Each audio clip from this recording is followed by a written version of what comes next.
Hello everyone, welcome back to online study. आज हम इस वीडियो में लेकर आए हैं बिहार एसएससी मेंस के लिए आपका डे 5 है मैथ्स। और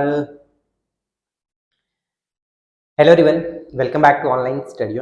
आज हम इस वीडियो में बात करने वाले हैं बिहार एसएससी मेंस सीजीएल के लिए, जो कि आपका डे 5 है। उम्मीद है कि इससे पहले कि आपने बाकी के सभी पार्ट्स को अच्छे तरीके से देखा होगा। और यहाँ पे जो भी मैथ्स के आपको क्वेश्चंस कराए जा रहे हैं, उन सभी क्वेश्चंस को अच्छे तरीके से ध्यान से अटेम्प्ट करने की कोशिश करिए और उनको अच्छे से सीखिए, क्योंकि इसी तरह के क्वेश्चन आपके पेपर में भी देखने को मिलेगा। तो हम यहाँ पे टारगेट लेकर के चल रहे हैं कि आप अच्छे से क्वेश्चंस को समझें, ताकि 25 में 25 आप स्कोर कर सकें। देखिए, सबसे पहला क्वेश्चन आपके स्क्रीन पे है। सबसे पहले क्वेश्चन को पढ़िए और उसके बाद बनाने की कोशिश करिए कि क्या आप इसको खुद से सॉल्व कर सकते हैं कि नहीं कर सकते हैं। अगर करते भी हैं तो किस तरह से करते हैं, ये चीज आपको समझना पड़ेगा। ठीक है, तो चलिए हम आज इस वीडियो में इस क्वेश्चन को सॉल्व करते हैं। इसी तरह के हमारे पास बहुत सारे क्वेश्चन हैं जो कि एग्जाम्स ओरिएंटेड है, तो काफी मजा आने वाला है। सबसे पहला प्रश्न क्या कह रहा है, ध्यान से क्वेश्चन को पढ़िए और उसके बाद समझिएगा कि ए, बी और सी एक चुनाव में खड़े हुए हैं। मतदान होने के बाद ए और सी, ध्यान से समझिए कि ए और सी अपने मतों को मिलाकर के एक पार्टी बना लेते हैं और उन्होंने बी को 3800 मतों से हरा दिया। ए और बी को कुल मतदान के 27% और 48%। यहां से क्लियर तो हो रहा है कि ए को अगर 27% मिल रहा होगा तो यहाँ पे बी को कितना मिला है, 48% मिला है। तो हम यहाँ से ये कह सकते हैं कि सी को कितना मिला हो। दोनों को अगर हम जोड़ेंगे तो कितना हो जाएगा, दोनों को आप जोड़िए तो यहाँ पे आप कहेंगे टोटल 75%। ठीक है, तो सी को 25% मिला होगा। अब यहाँ पे क्वेश्चंस को ध्यान समझिए कि ए और सी मिलकर के एक पार्टी बना लेते हैं। ए और सी मिलकर के एक पार्टी बना लेते हैं, तो यानी कि 27% प्लस 25% अगर मिला लिया जाए तो टोटल 52% इन दोनों ने मिलाकर के एक पार्टी बनाया। और आगे क्वेश्चंस में कह रहा है कि उन्होंने बी को 3800 मतों से हराया, यानी उन्होंने बी को हराया है। तो अगर हम देखें तो 52% माइनस 48%, बी तो 48 ही ना, कितना, तो 3800 ये हो गया। यानी 4% की जो वैल्यू होगी वो कितने के बराबर है, 3800 के बराबर है। यानी 1% जो होगा वो कितना हो जाएगा, आप कहेंगे 950। 950 1%। क्वेश्चंस में कह रहा है कि बताइए कि सी को प्राप्त कुल मतों का कितना मिला है। तो सी को कुल 25% मिला है, 1% की वैल्यू 950 है, तो 25% की वैल्यू क्या हो जाएगी, तो यहाँ पे आप गुना कर लो 25 गुने 950। ठीक है, तो अगर हम देखें ओवरऑल आप गुना करोगे तो 50-25 लास्ट में आपका जाएगा 9 दूना 18, कुल मिलाकर के आपका राइट आंसर ऑप्शन ए हो जाएगा 2375। आप इसको गुना कर लीजिएगा बहुत ही सिंपल तरीके से। ठीक है, तो उम्मीद है कि ये क्वेश्चन आपको समझ में आ गया होगा। चलिए अब आगे बढ़ते हैं और इसका नेक्स्ट क्वेश्चन देखिए। नेक्स्ट क्वेश्चन क्या कह रहा है, अगला प्रश्न है कि एक परिवार है, सॉरी क्वेश्चन पढ़िए आप। क्वेश्चन में कह रहा है कि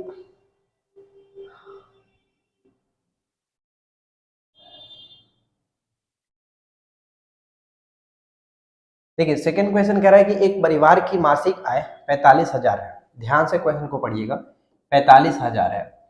मासिक आय में 20% वो भोजन पर व्यय करता है, 20% घर के किराए पर व्यय करता है, 5% खरीदारी पर व्यय करता है, 10% व्यक्तिगत खर्च पर व्यय करता है। यानी टोटल हम यहाँ पे देखते हैं कि अलग अलग वो खर्च कर रहा है। तो समझिए यहाँ पे कि अगर वो 45,000 उसका इनकम है, मासिक आय है, उसका 20% वो खत्म करता है। तो हमें यहाँ पे पूछा क्या जा रहा है, और से इसकी बचत करता है और उसका मासिक जो बचत है वो 12% है, गरीबों को दान करने का निर्णय करता है। तो हम यहाँ पे ये देख लेते, देखिए सिंपल तरीके से कि 20% यहाँ पर खर्च करता है, फिर 20% करता है, फिर से 5% और 10, 15% टोटल यहाँ पे। तो यानी 40 10 50 5 55, यानी कि 40 10 50 5 55, 55% वो खर्च करता है। तो बचा कितना रहा होगा, 45% बच रहा होगा। तो यहाँ पे हम ये देख लेते हैं डायरेक्ट कि अगर वो इतना का टोटल जो भी उसकी इनकम थी, मासिक आय था 45,000, उसका 45% वो बचत करता है। ठीक है, बचत करता है। अब यहाँ पे देखिए डबल जीरो से डबल खत्म, तो 45 गुने 45 ये आपका हो गया। अब क्वेश्चंस में कह रहा है कि मासिक बचत का, यानी जितने भी उसकी बचत हो रही थी, ये टोटल इसका बचत था, बचत का 12% गरीबों को दान करता है। तो हमें बताना है कि वो कितना दान करता है। ये नहीं पूछ रहा है कितना बचत करता है, गरीबों को कितनी धनराशि दान करता है।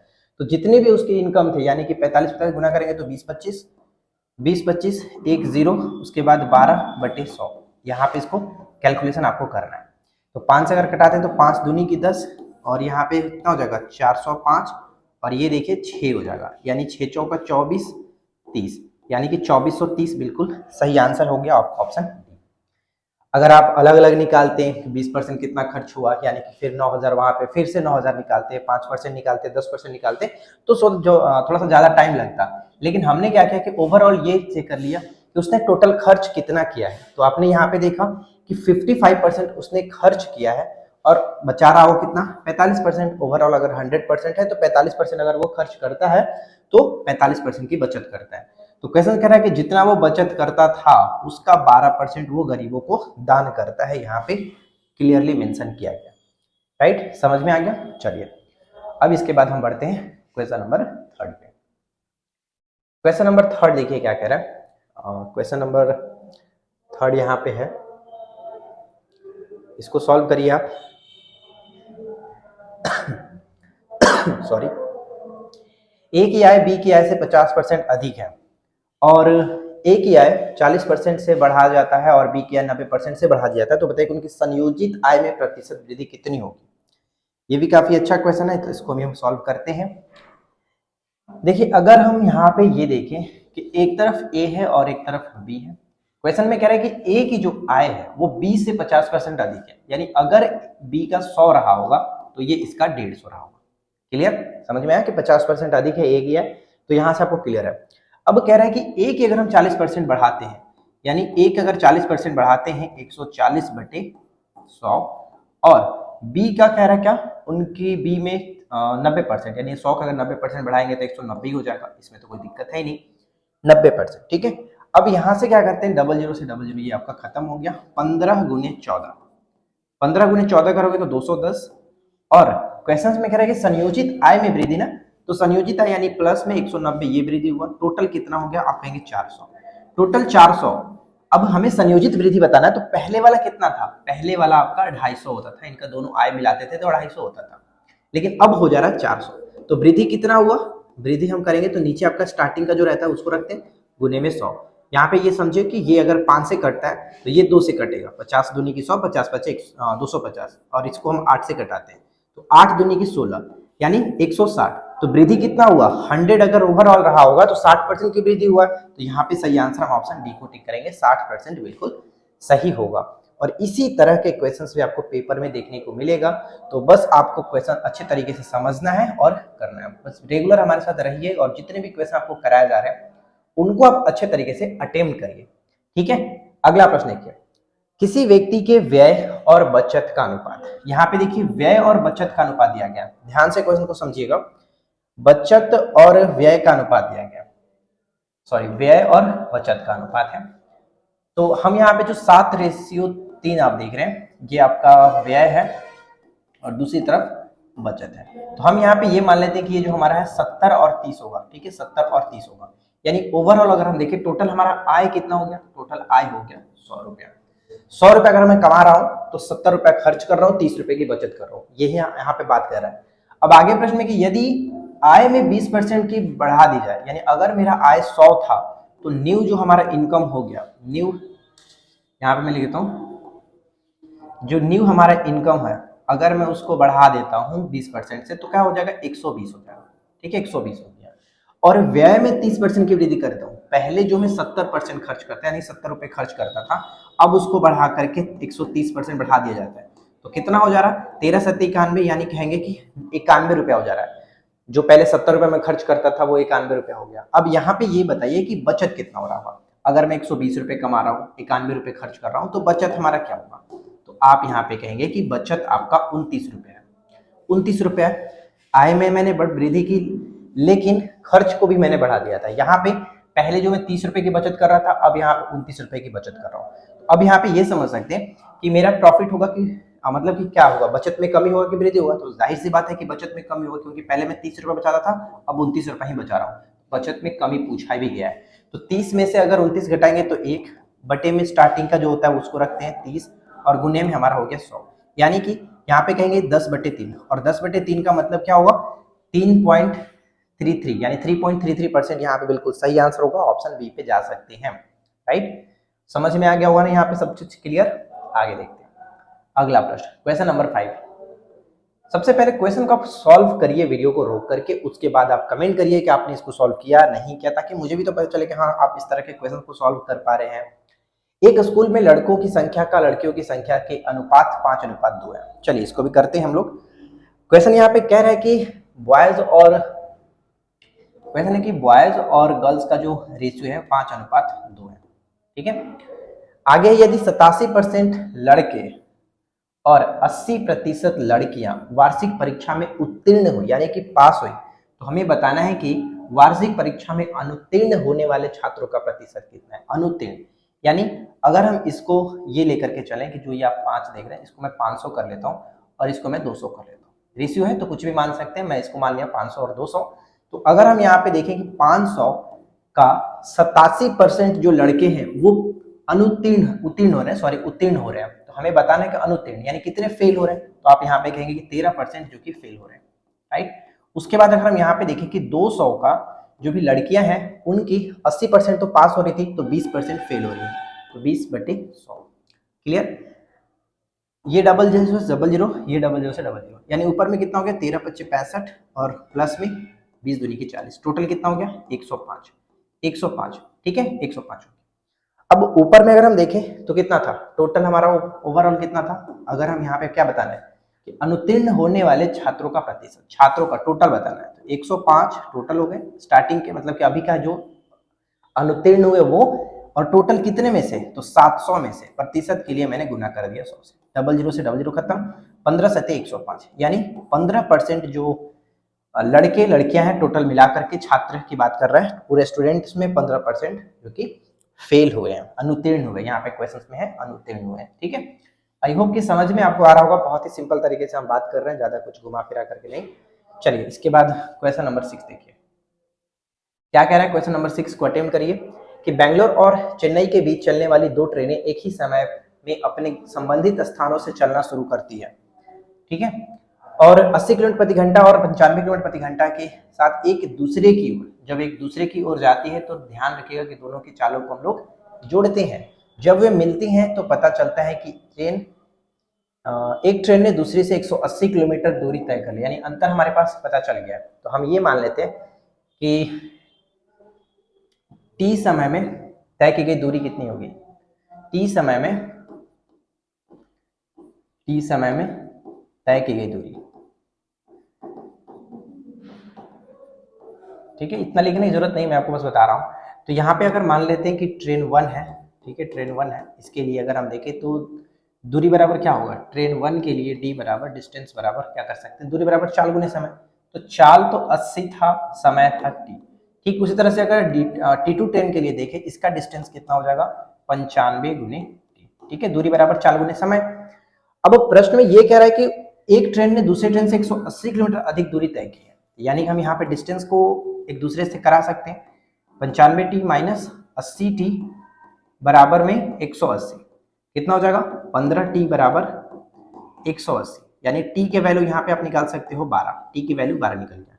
अब यहाँ पे हम ये समझते हैं, क्वेश्चन में कह रहा है कि बेंगलोर और चेन्नई के बीच की दूरी बताइए, यानी कि हम दोनों के डिस्टेंस को देख लेते हैं, यहाँ पे लेकर के यहाँ तक जिन्होंने दोनों कवर किया होगा, ये इधर से जा रहा होगा और ये इधर से आ रहा होगा। तो यहाँ पे अगर हम देखें तो 80 गुने 12 प्लस 95 गुने 12, बस यहाँ पे यही करते हैं, 12 में कॉमन करता हूँ, 80 प्लस 95 करेंगे तो कितना हो जाएगा 12, इसको इधर रखते हैं, ये कितना हो जाएगा 5 और 9 8 17, इसको आप गुना करो तो देखिए 12×25 60, 6 बचेगा, 12 से 84 और 6 90, फिर से आपके पास 9 बचेगा, और 12 एकम 12 9 21, यानी टोटल जो डिस्टेंस हुआ कितना का हो गया 2100 किलोमीटर का। ये हो गया इस प्रश्न का राइट आंसर, जो कि हम ऑप्शन बी को टिक करके आगे बढ़ सकते हैं।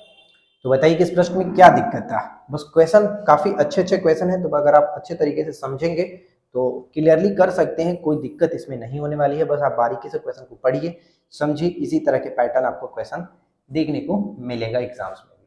तो सबसे पहले तो वीडियो को अभी तक आपने अगर लाइक नहीं किया है तो वीडियो को कर दीजिए लाइक और चैनल कर लीजिए सब्सक्राइब। अगला प्रश्न है कि एक कार अपनी यात्रा के पहले 10 मिनट में 21 मीटर प्रति सेकंड, अगले 10 मिनट में 9.0 किलोमीटर और अंतिम 10 मिनट में 10 किलोमीटर की यात्रा करती है, तो पूरी यात्रा के लिए औसत जो कि किलोमीटर प्रति घंटे में बताना है, उसका औसत चाल क्या होगा। तो औसत चाल हम जानते हैं कुल दूरी बटे में कुल समय, ठीक है, कुल दूरी बटे में कुल समय। तो कुल दूरी अगर हम देखें तो पहला हमें दूरी पता है, यहाँ पे दिख रहा है एक 10 किलोमीटर दिख रहा है, लेकिन ये आपका क्या है मीटर प्रति सेकंड में, लेकिन यहाँ पे इसका समय दिया गया, समय और चाल दिया गया, तो हम दूरी निकाल सकते हैं। तो दूरी बराबर आपको पता है, अगर यहाँ पे देखिए कि 10 मिनट में क्या है 21 मीटर प्रति सेकंड के चाल से चल रहा है, यानी 1 मिनट में 60 हो रहा है। तो यहाँ पे आप ये समझ सकते हैं कि 21 गुने, ध्यान समझिएगा, 21 गुने अगर 10 मिनट यानी 1 मिनट में 60 सेकंड, तो 10 मिनट में क्या कर सकते हैं, 1 मिनट में अगर आपके पास 60 सेकंड होते हैं तो 10 मिनट में आप कहेंगे कि 600 सेकंड होगा, 600 सेकंड।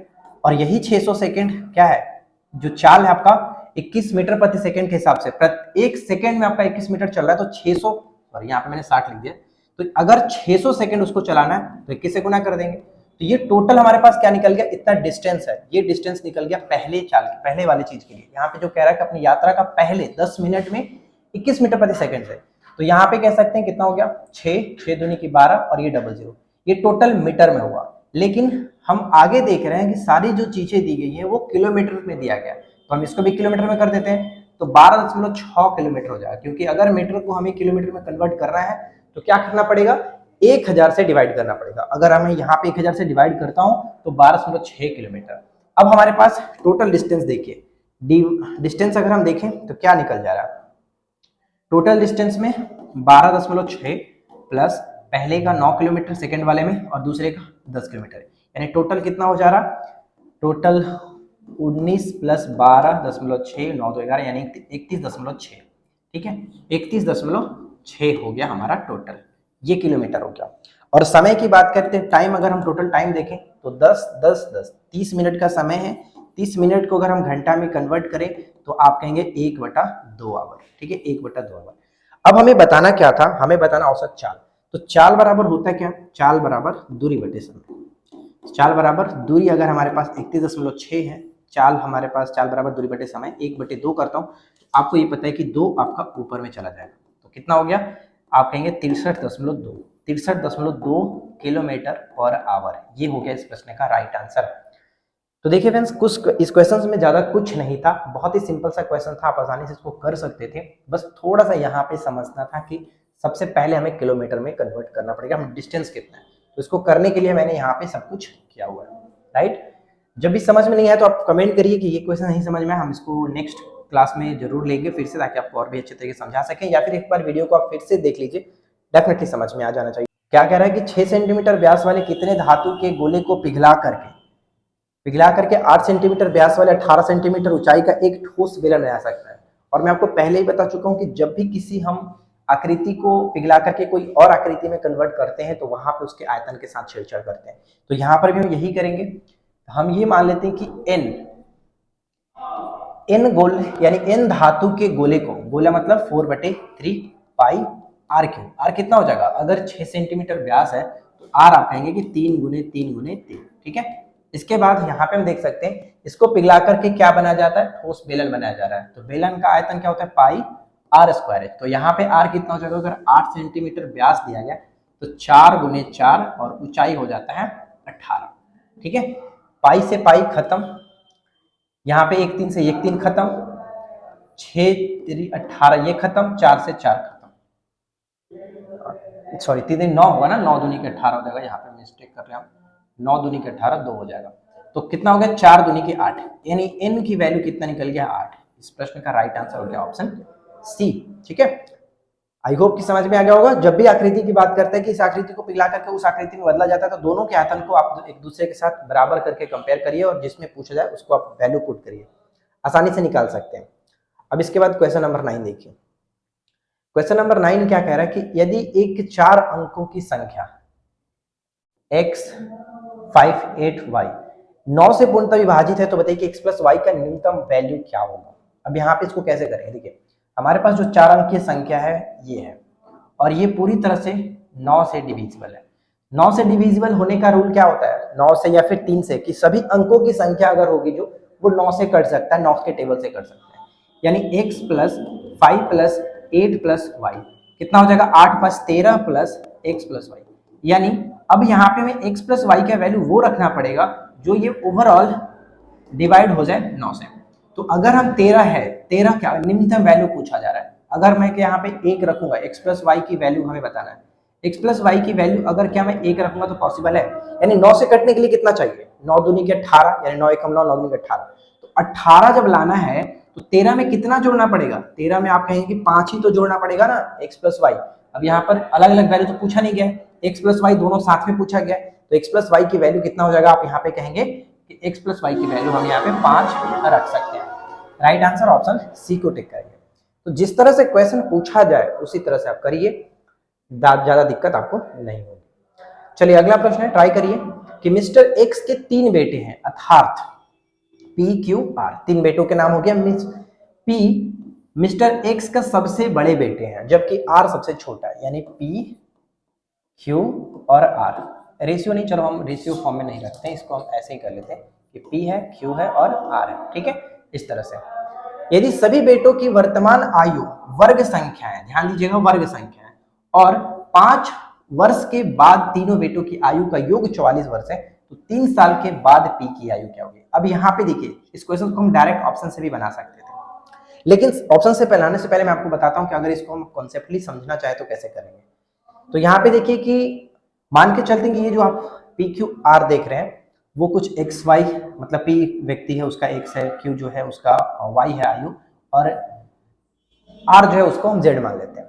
लेकिन ये तो इनकी वर्ग के फॉर्म में है ना, क्वेश्चन कह रहा है ना कि इनकी जो आयु है वो वर्ग संख्या है, यानी x square y square z square, जो भी, मतलब कहने का मतलब ये नहीं होगा अगर यहाँ पे जो एक्स दिख रहा है वो कोई अंक जो होगा वो स्क्वायर के फॉर्म में होगा। आगे प्रश्न में कह रहा है कि और 5 वर्ष के बाद, यानी x plus 5 plus y plus 5 plus z plus 5, इन तीनों का जो योग हो रहा है वो 44 है, यानी x plus y plus z की वैल्यू अगर हम देखें तो कितना हो जाएगा, 44 माइनस 15, टोटल आप कहेंगे कि 29। अब हमें ये देखना है कि x plus y plus z तीनों की वैल्यू 29 आना चाहिए, लेकिन कब, ऐसा नहीं कि 1 2 3 4 ऐसे करके, क्यों, क्योंकि x के फॉर्म हमको ऑलरेडी क्वेश्चंस में कह रहा है कि ये आयु जो है वो वर्ग संख्या है। वर्ग संख्याओं का मतलब 1 होना चाहिए, 4 होना चाहिए, 9 होना चाहिए, 16 होगा, यानी 9 होगा, 16 होगा, 25 होगा। अब इससे ज्यादा जाएंगे नहीं क्योंकि तीनों का मिलाकर के 29 होना चाहिए। तो अब आप ये बताइए कि अगर पी क्यू आर ये होंगे तो क्या पॉसिबल है, 9 1 10 4 14 पॉसिबल नहीं है। लेकिन अगर मैं इसी चीज को बोलूं कि अगर 4 9 16 को देखा जाए तो 4 9 16 तीनों को मिलाकर के 29 आ जा रहा है, यानी ये बिल्कुल सटीक आंसर होना चाहिए हमारा पी क्यू आर का। तो क्वेश्चन में ऑलरेडी गिवन था कि पी जो है, पी मिस्टर एक्स का सबसे बड़े बेटे हैं, तो हम इस चीज को ऐसे रख सकते हैं 16 9 और 4, क्योंकि आर सबसे छोटा था, पी क्यू और आर, ये पी हो गया और ये आर हो गया। क्वेश्चन में यही कह रहा था कि 3 साल के बाद पी की आयु बताइए, तो पी हमें पता चल गया कि पी अभी तो फिलहाल वो 16 वर्ष का है, लेकिन 3 वर्ष के बाद अगर हम इसको ऐड कर दें तो टोटल कितना हो गया 19। अब इस क्वेश्चन का राइट आंसर 19 टिक कर सकते थे, लेकिन अगर हम इतना ना करके डायरेक्ट ऑप्शन से करना चाहते तब, क्योंकि अकॉर्डिंग टू ऑप्शन हम यहाँ पे देख रहे हैं कि सिर्फ और सिर्फ एक ही ऑप्शन हमें दिख रहा है जो वर्तमान आयु जो कि वर्ग संख्या में दिख रहा है जो कि 16, यानी हम ये कह सकते थे कि P की जो वर्तमान आयु थी वो 16 थी, ठीक है, 16 डायरेक्ट निकाल सकते थे, 16 अगर ये हो गया तो सबसे जो कम होगा वो 4 होगा, बीच वाला 9 होता, ठीक है। और 3 वर्ष के बाद हमें बताना था क्वेश्चन में कि 3 वर्ष 3 साल के बाद, तो 3 यहाँ पे जोड़ करके 19 टिक कर सकते थे डायरेक्ट बिना इतना कुछ किए। तो ये था, मैंने आपको बताया कि कॉन्सेप्ट्स अगर करना होता तो कैसे करते हैं, और फिर अगर लॉजिकली करना होता डायरेक्ट ऑप्शन से देख करके तो आप किस तरह से करेंगे, ठीक है। गर्मी बहुत ज़्यादा है, हालत मेरी ख़राब हो रही है, लेकिन फिर भी काम जो है वो तो करना ही है। अगर मैं फ़ैन ऑन करूँगा तो फिलहाल यहाँ पे जैसे कि आपको माइक में इको आता है वो आने लगेगा, तो मैं इससे फ़ैन को बंद करके रखा हूँ ताकि साउंड ज़्यादा इको ना करे। फिलहाल देखिए यहाँ पे कह रहा है कि 3 संख्याओं में से दूसरी संख्या पहली संख्या की 3 गुनी है। क्वेश्चन को ध्यान से पढ़िएगा क्योंकि बहुत ज़्यादा महत्वपूर्ण है। 3 संख्याओं में दूसरी संख्या पहली संख्या की 3 गुनी है और तीसरी संख्या की 6 गुनी है। देखिए अगर हम मान लेते हैं कि ए बी और सी 3 संख्याएं होगा, ठीक है, दूसरी संख्या जो है वो पहली संख्या के 3 गुनी है। तो अगर हम यहाँ पे ये मानते हैं और तथा तीसरी संख्या की 6 गुनी है, तो अगर 6 गुनी है तो अगर हम इसको 2x रखते हैं तो ये आपका 12x हो गया। दूसरी संख्या तीसरी के 6 गुनी और दूसरी संख्या पहली की 3 गुनी है, तो पहली की 3 गुनी यानी अगर ये आपका 4x हो गया। अब आप समझे, क्वेश्चन को पढ़िए, क्वेश्चन को पढ़िए। क्या कह रहा है कि दूसरी संख्या जो है, ध्यान से करिएगा कि दूसरी जो संख्या है, दूसरी संख्या पहली संख्या की 3 गुनी है। तो पहली की 3 गुनी हो रही है कि नहीं हो रही है? 4x है और 12x है, यानी कि 3 गुनी है। और दूसरे और तीसरी संख्या की 6 गुनी है, तो जो तीसरी संख्या है इसकी ये 6 गुनी है। बिल्कुल सही। अब प्रश्न में कह रहा है कि यदि तीनों संख्याओं का औसत 63 दिया गया है, चलो इसको करते हैं। अब तीनों संख्याओं का औसत, औसत आपको पता है 4x plus 12x plus 2x। औसत मतलब क्या होता है? बटे में जितने भी संख्या उससे हम लोग डिवाइड करते हैं। तो 63 गुने अगर मैं 3 इधर करूं, क्योंकि इधर डिवाइड करूंगा उधर गुना में हो जाएगा, तो 12 4 16 2 18x, 18x बराबर 63 गुने 3, ये आपका हो गया चलो 6 हो गया। 3 से घटाते हैं तो कितना हो जाएगा? 3 दूनी की 6 और 21 तिया 63, यानी x का वैल्यू निकल गया हमारे पास 21/2। 21/2। क्वेश्चन में पूछा क्या जा रहा है कि सबसे बड़ी संख्या बताइए, सबसे बड़ी संख्या। तो सबसे बड़ी संख्या आपको क्या दिख रहा है? सबसे बड़ी संख्या आपने क्या माना था? 12x। तो 12 गुने x मतलब कि 12 गुने 21/2 और 2 करेंगे तो 6 और 21 छक्के कितना? 126। 126 ओवरऑल आपका राइट आंसर ऑप्शन बी हो गया। तो इसी तरह के प्रश्न भी आपको एग्जाम में करना है, तो बस आप प्रैक्टिस करते रहिए बिना किसी सोचे समझे। आप रेगुलर यहाँ पे प्रैक्टिस करिए। बस क्वेश्चन जो आपको यहाँ पे दिखाया जा रहा है यही क्वेश्चन आपको पेपर में भी इसी फॉर्मेट में देखने को मिलेगा। 6 लड़के और 8 लड़कियां एक कार्य को पूरा करने में 10 दिन का समय लेती हैं, यानी 6 लड़के और 8 लड़कियां मिलकर के 10 दिन करती हैं। तो चलिए करते हैं। 6 बॉयज और 8 गर्ल्स इस काम को 10 दिन में करती है। आगे कह रहा है कि 26 बॉयज और 48 गर्ल्स हैं। 48 गर्ल्स इस कार्य को 2 दिन में करती है। तो सबसे पहले तो मैं यहाँ पे इसको कट कर लेता हूँ 5 और 6 25 30 बॉयज प्लस 8 25 40 गर्ल्स हो गई। राइट साइड में 26 बॉयज प्लस 48 गर्ल्स हो गई। ठीक है, 48 गर्ल्स हो गई। गर्ल्स को एक तरफ कर लेते हैं, बॉयज को एक तरफ करते हैं। तो यहाँ पे आप देखेंगे कि अगर मैं बॉयज को इधर लाता हूँ तो 4 बॉयज बराबर कितना हो जाएगा? 8 गर्ल्स। अगर बॉयज और गर्ल्स का रेशियो देखें तो यहाँ पे आप कहेंगे कि 2:1 होगा। ठीक है, 2 रेशियो। जब अगर रेशियो निकल जाता है तो समझे कि टाइम एंड वर्क का आधा क्वेश्चन आपका कंप्लीट हो गया। अब चलते हैं क्वेश्चन पे। क्या कह रहा है? क्वेश्चन कह रहा है कि 15 लड़के और 20 लड़कियां उसी कार्य को कितने दिन में करेंगे? तो चलिए देखिए, 15 बॉयज और 20 गर्ल्स को कराना है। तो सबसे पहले हम ये देख लेते हैं कि इनका टोटल वर्क करना कितना है। तो 15 गुने बॉयज की जगह पे रखिए ये, गर्ल्स की जगह पे ये। तो बॉयज ये हो गया 2 और गर्ल्स 20 गुने 1। ठीक है, ये तो हमें कराना है, यानी इससे करना है। तो टोटल करना कितना है ये काम हम देख लेते हैं पहले। तो 6 गुने 2 प्लस या तो देखिए इसमें भी रख सकते हैं, इसमें भी रख सकते हैं, कोई दिक्कत नहीं। तो मैं पहले वाले में रख लेता हूँ। गर्ल्स का कितना था? 1 और गुना में टोटल था आपका 10। और इसी काम को यानी इस काम को किससे कराना है? इन लोगों से कराना है। तो यानी 15 दूनी 30 और 20, 15 दूनी 30 20 50, 50 से इसको डिवाइड करना पड़ेगा। तो टोटल 12 और 8 20 और 20 गुने 10 200 बटे, तो ये आपका 5 और ये आपका 4, यानी टोटल 4 दिन का समय लगेगा। ऑप्शन ए हो गया। ऑप्शन ए को टिक करेंगे। ठीक है, उम्मीद है समझ में आ रहा होगा। इस तरह के प्रश्न मैंने टाइम एंड वर्क में भी आपको बहुत बार पढ़ाया हुआ है। तो जिन लोगों को चैप्टर में दिक्कत हो रहा है, किसी भी चैप्टर के क्वेश्चन में दिक्कत हो रहा है, तो आप हमारे पेड कोर्स में जा सकते हैं। देखिए पेड कोर्स में आपको मैथ्स जो कि बहुत अच्छे तरीके से चैप्टर वाइज पढ़ाया गया,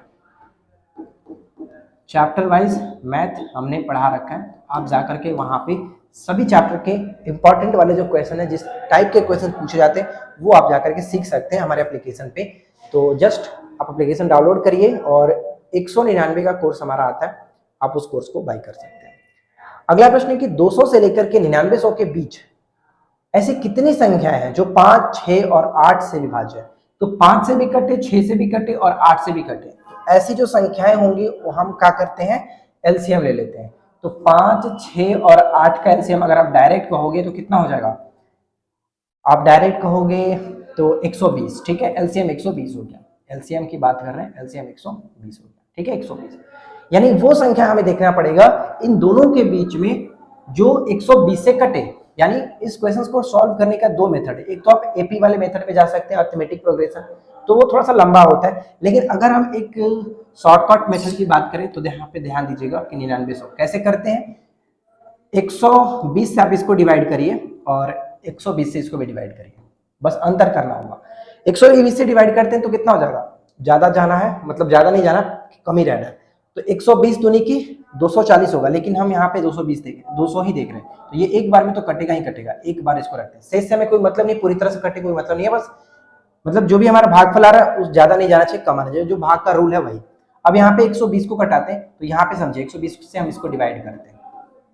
अगर 9900 है, 120 से डिवाइड कर रहे हैं, तो 12 छक्के 12 अट्ठे 96, 12 अट्ठे 96, 960, यानी कि 030। फिर से एक बार चला जाएगा, कितना, दो बार में चला जाएगा, ठीक है, दो बार में चला जाएगा।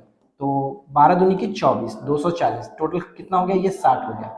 जब ये 60 से इस बच्चा 60, हमें कोई मतलब नहीं, हमें इससे मतलब है 82, ये आपका 82 बार में कट रहा है। अब इन दोनों का ही अंतर हमें देखना होता है। 82 में से एक कम कर देंगे, 81, 81 इस प्रश्न का राइट आंसर हो गया ऑप्शन सी। यानी कहने का तात्पर्य यह हुआ कि 200 से लेकर के 9900 तक के बीच ऐसी सिर्फ और सिर्फ 81 संख्याएं, 81 संख्याएं हैं जो 5 से भी कटेगा, 6 से भी कटेगा और 8 से भी कटेगा। बस इसी तरह से इसको सॉल्व करना है। अगर आप इसको एपी मेथड में बनाएंगे तो बहुत ज्यादा लेंदी हो जाएगा और थोड़ा सा टाइम आपका लगेगा, तो आप उससे बच सकते हैं इस तरह से करके। हमेशा ध्यान रखना है, बड़े वाले में से छोटे वाले को घटा देना है, लास्ट वाले में से इसको घटा दीजिए, जो आएगा वही संख्या होगा, ठीक है। तो बस आज की इस वीडियो में इतना ही। हमारे पास इतने सारे क्वेश्चंस थे, 13 क्वेश्चन मैंने आपको कराया। उम्मीद है वीडियो अच्छा लगा होगा। वीडियो पसंद आया हो तो लाइक एंड शेयर करिए। चैनल पे पहली बार है, सब्सक्राइब करके नोटिफिकेशन बेल आइकन को ऑल पे सेट कर लीजिएगा। हम मिलते हैं आपके साथ इसी प्रकार के नेक्स्ट वीडियो में किसी नए टॉपिक के साथ। Thanks for watching, keep watching, keep learning.